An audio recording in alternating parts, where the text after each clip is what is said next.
Hey everybody, Scout Crafty here again. It's Friday.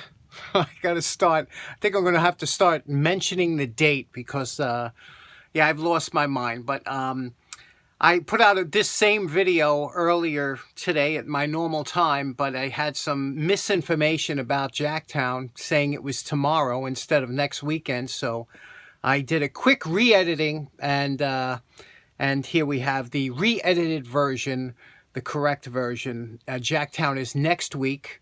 And we have a couple things to get to today. I want to get to these pliers. These pliers that were already done, but you'll get to see them now. So let's get right to it. Okay, next up, let's tackle these. You know, I paid 50 cents for these. What a beautiful pair of interesting pliers. You know, they get that front grip here.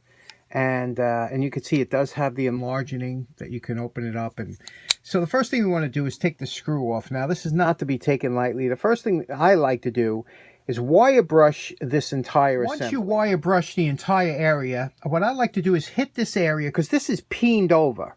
So I like to hit it with a little bit of heat from the propane torch, then put it in Great Grandpa's vise and just screw it off. And I never had a problem.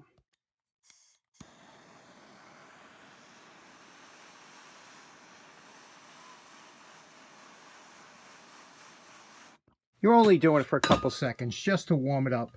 Now we're going to spray it with a little 50-50, put it in the vise, and twist it right off. Here we go. A little bit of 50-50. It'll sizzle a little bit, you can see. So we put it in the vise here, making sure the flats are on. You don't want to get the, here we go. Tighten it up. Don't need a lot of tightening. And work it back and forth, just like that, to come off. I've never had a problem doing it this way. Always works nicely. And again, because it's peened over, you're working that peening back using the nut. Okay? And you can see what we have here. Works every time. Just a nice way to do it. Simple disassembly here. We take a look at the jaws. You could see here. Now we're going to take it over to the wire brush. And you could put this in a vaporous or vinegar or something. But we're going to go over it all with the belt sander anyway, so the wire brush will take. And listen to this steel. You can tell just by holding it that this is a superior steel. Let's get to the wire brush.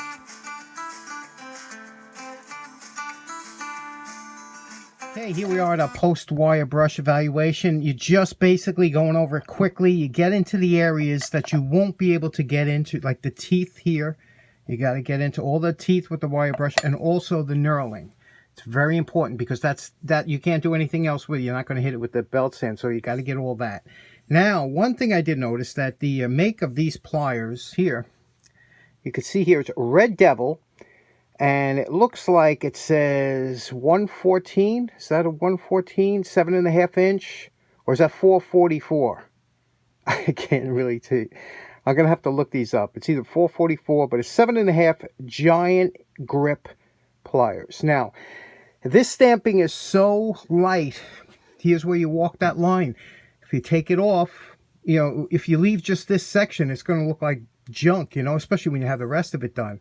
And so you got to evaluate, is this going to be a conservationist or, but I think, like I said, I like to use pliers all the time. In fact, one of the pliers I use to do this restorations a lot of times with the wire brush, I love these button style pliers. I think they're about 5 inches. You can see how they're small, but these are great for holding the nut and things like that when you want to wire brush it. You can get right up there with that flat tip. Very good pliers. These, I think, were either my grandfather's or great-grandfather's, but I've used these for many years, and they're just really good for that. So we're going to try and get these into usable. So let's get these nice. Say goodbye for now to this.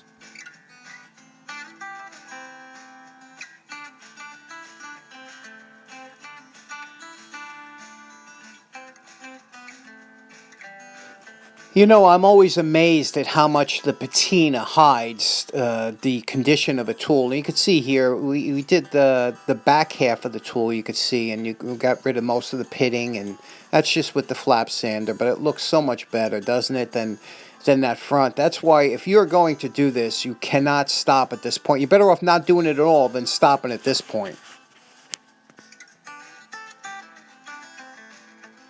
Now here you can see this is what it should look like, and this is what they do at the factory. All tools are ground at the factory, and you can see it does have an acceptable shine to it. Now obviously if you're going this far, you're not doing a conservationist restoration. You know, you're taking this for your enjoyment, an inexpensive, readily available tool. You would never do this on a nice tool, but we have to lose the name because there's just that big pit mark. There's nothing we could do. So here we see we lose the name, but we have plans on putting it back with the engraver later on.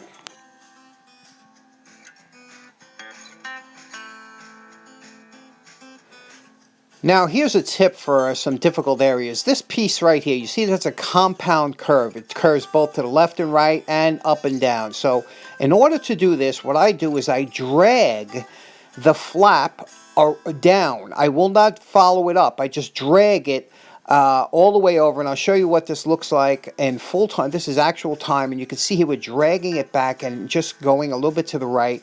This is such a great way to take care of these curves, especially compound curves like this that are difficult. Just drag it back and lightly touch it, and you can see the results that you get. That's an acceptable grind using just the drag technique. Another technique to remember is when you have to do the nut, which is really important, to do it on the belt sander. I like to chuck it up in just a cordless drill and just run it across here, and it only takes a few seconds. But the funny thing is, will give you shocks like crazy through the drill. I know it does with me. There's no way to avoid it.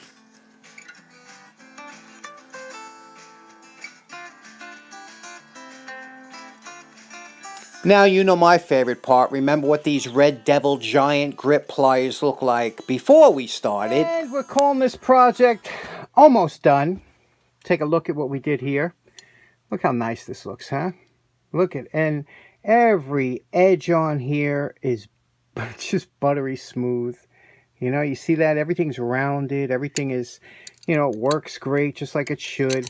But we have the bolt reversed only because we're going to take it apart again because, you know, Big Vic, my buddy, everybody loves Big Vic, right? So Big Vic says to me, he says, you know what I love?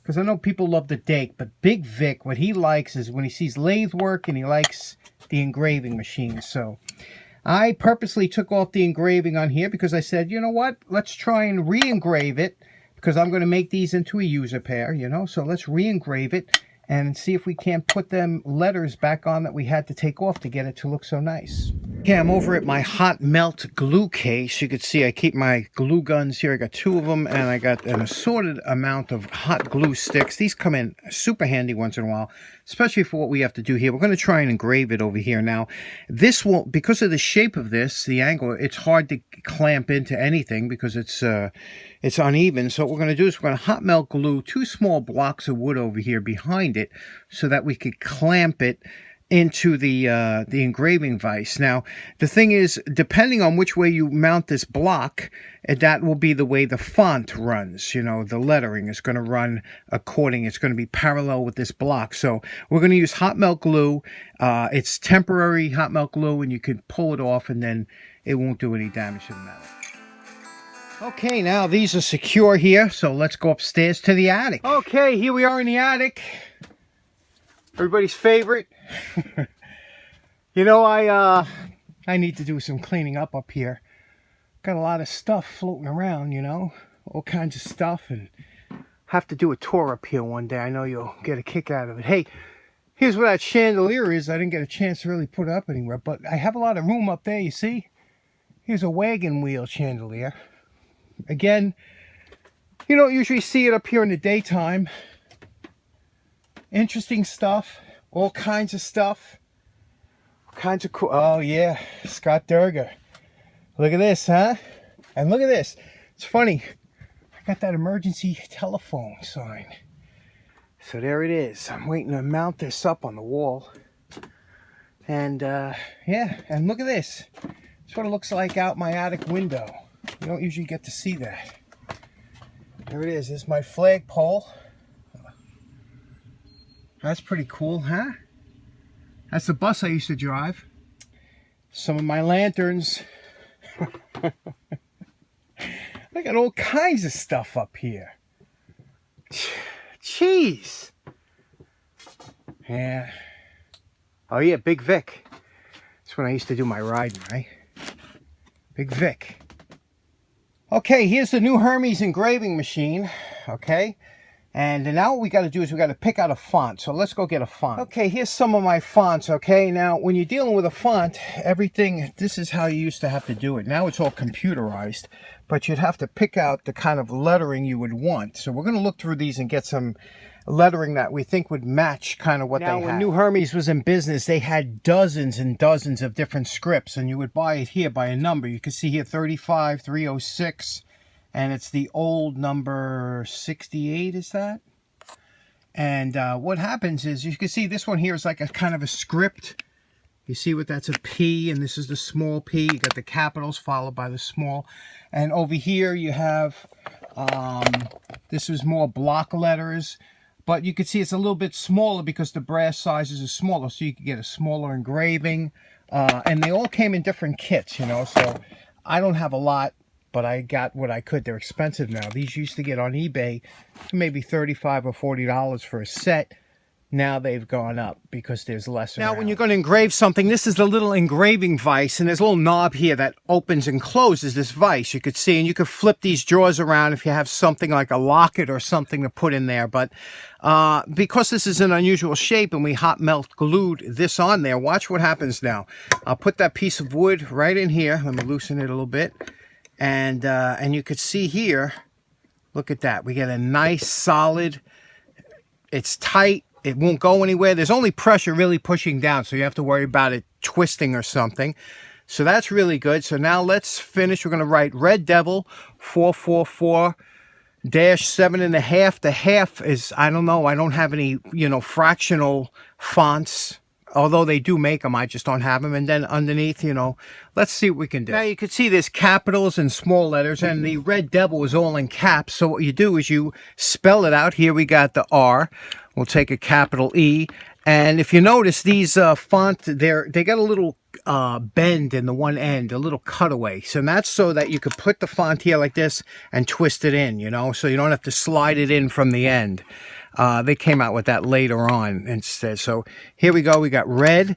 Now you have to remember you have a space in between, so you could use any kind of spacer you want, but I'm going to use just a number 2 as a spacer. I won't make the mistake of knowing. And then again, we'll spell this out with Red Devil in all caps. Okay, now it's just a matter of, once we have it spelt out and everything and we have it sent to where we want, it's just a matter of putting this pointer in the letters here.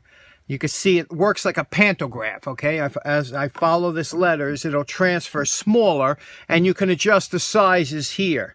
Okay, so we're going to, we just went through where we think it's going to be. It's going to be that long on the tool. We're looking at the point, and we'll just try it out.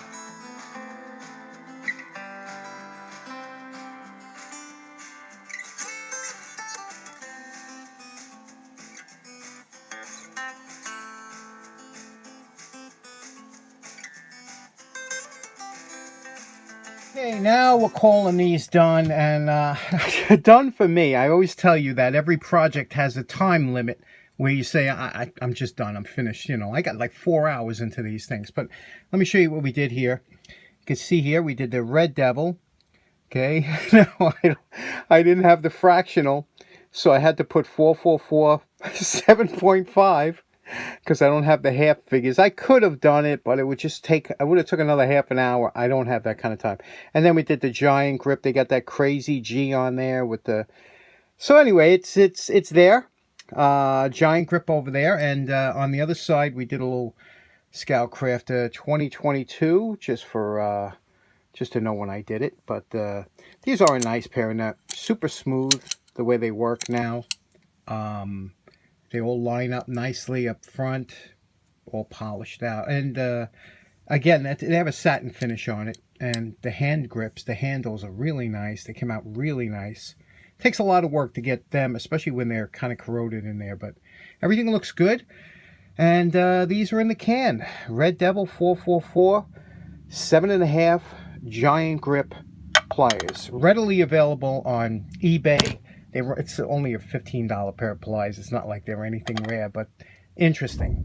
Okay, next up real quick, you remember last week my buddy, it was Tom Dale. I don't know why I said Doyle. It was Dale from Seattle, Washington, sent me in the 2 screwdrivers, the small perfect handle. Well, my buddy Stuart from Australia, Stuart and Lee, he said, I think I might have you beat as far as the smallest screwdriver. He sent a couple pictures in, measured it. I said, I got to measure it. His was 3 and 11/16, and this one is 3 and 13/16. So I think he might have the smallest one. Does anybody else have a smaller, mass-produced perfect handle screwdriver? And I don't mean one where the tip has been ground way down. I don't know if that really counts as far as, or the top has been ground down. I could definitely make this into a 3 and 9/16, but that wouldn't be fair. So I think Stuart is in the lead with that one. Okay, so in closing, this one here is a shorter video than the first one I posted, but anyway, thanks so much for tuning in. I will have information on Jacktown for next week when it is coming around, and thanks so much for tuning in. Hope you have a great weekend. Take care now. Bye-bye.